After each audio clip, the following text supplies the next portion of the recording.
먼저 금리를 한번 먼저 볼까요?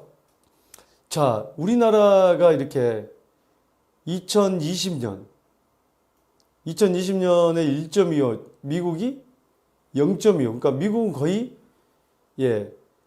금리가 거의 뭐 이 정도면은 뭐 물가 상승률에 비하면 마이너스 금리죠.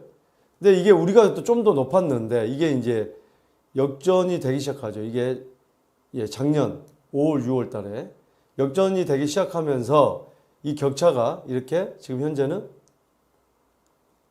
상단으로 미국 금리 상단을 볼 때 2% 정도 차이가 난다. 그러니까 우리가 이렇게 금리가 이렇게 미국보다 이렇게 보면 높아 있는 이런 게 어떻게 보면 좀 더 정상적이다. 우리보다 더 잘 사는 나라, 강대국인 나라가 금리가 더 높으면 우리가 쉽게 얘기하면 1금융권과 2금융권으로 보자는 거죠. 예. 일반적으로 우리은행이나 국민은행이나 이런 1금융권의 금리보다 2금융권, 뭐 새마을금고라든지 뭐 이런 농협이라든지 이런 게 더 높죠. 높아야 그쪽으로 많이 가죠. 예금금리도 그렇고 예금금리가 높아야 되죠. 그러면은 당연히 예금금리가 높으면 대출금리가 더 높은 거죠. 예. 그런데 미국이 1금융권으로 비유를 한다면 우리나라가 2금융권으로 얘기를 할 수가 있을 텐데 더 지금은 격차가 이렇게 벌어졌다. 그러니까 1금융권이 훨씬 더 금리가 높다. 뭐 금리 하나로 돈들이 다 이동하는 건 아니죠. 뭐 우리나라에서 여러 가지 주식에 대한 시세 차익을 더 많이 올릴 수 있다고 한다면 이 금리보다 더 머물러 있는 거고 이걸 여러 가지로 계산을 할 텐데 여러 가지 해외 자금들이. 근데 일반적으로 금리가 높으면 당연히 미국으로 갈 확률이 높다. 여기서 더 벌어지면 우리나라의 증시에 있는 자금들이 더 이탈할 수 있다. 그러면 또 주식이 떨어져요. 그러면 결국에는 우리 개미들이 큰 손해를 보는 거거든요. 그러니까 이런 여러 가지들을 우리가 볼 수 있을 텐데 일단은 지금 현재로서는 좋은 환경은 아니다. 파월 미 연준 의장이 물가가 2%대로 되지 않으면 될 때까지 더 높이겠다. 저는 이제 그렇게 봐지는 게 뭐냐면 될 수 있으면 더 이상 금리를 인상하고 싶지 않다는 인상을 많이 받았던 게 뭐냐면 그냥 엄포를 놓는 거죠. 내가 더 이상 금리를 올리고 싶지 않으니까 올리고 싶지 않게 이제 금리가 상당이라고 생각하고 떨어진다고 생각하면 소비가 더 많아지거든요. 소비가 많아지면 물가가 더 올라가요. 이게 이제 소비자 물가죠. 그러니까 금리는 더 올라갈 수 있으니까 아껴 써라. 돈 함부로 쓰지 말아라. 돈 함부로 쓰지 말라는 게 시중에 돈이 많이 나돌면 물가가 올라가죠.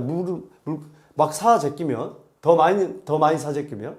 그래서 그런 거를 저는 좀 암시를 해서 물가가 더 이상 올리고 싶지 않으니 금리를 물가 상승되지 않게 해라. 하지만은 물가가 상승되면 더 올리겠다. 그럼 이렇게 얘기한 이유가 미 연준 의장이 지금 이제 금리를 더 이상 올리지 않겠다고 하면은 사람들 심리가 이제는 금리가 떨어지겠구나. 뭘 막 자꾸 삽니다. 부동산도 더 사고, 이제는 내가 호주머니 사정이 이제는 괜찮아지겠다 싶어서 더 소비도 하게 되죠. 그렇기 때문에 물가가 또 올라가죠. 그러면 어쩔 수 없이 금리를 인상을 해야 돼요. 그렇기 때문에 아예 엄포를 놓는 거죠. 그럼에도 불구하고 이 엄포를 놓음에도 불구하고 물가가 상승한다. 잡히지 않는다. 결국 궁극적으로 목표로 하고 있는 2%대로 가지 않는다. 그러면은 결국에 또 금리 인상을 하겠죠. 그렇게 되면은 뭐 어찌됐든지 간에 우리나라에서는 더 이상 미국이 이렇게 지금 3.5%에서 우리나라가 올해 2월부터 지금 인상을 하지 않았고 미국이 계속 올렸음에도 불구하고 우리는 동결했는데 이 2% 이상 벌어지면 이제는 해외 자금의 이탈이 본격적으로 이루어지지 않을까 하는 어떤 심리 때문에 우리도 2.25나 2.5로 올릴 수 있다는 거죠. 그렇기 때문에 이 부분을 좀 주의를 해야 된다. 한번 이런 게 우리가 왜 알아야 되죠?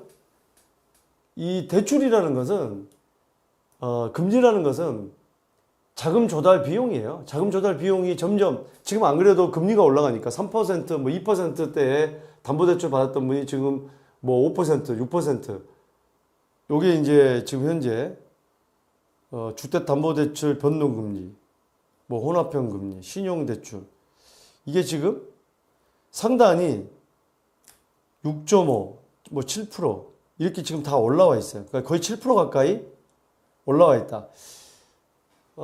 정부에서 이 은행들 너무 이자 가지고 장사 많이 해먹고 이윤 많이 남겨먹는다고 좀 압박을 해서 좀 떨어뜨려 놨는데 이게 지금 다시 올라가기 시작을 했어요.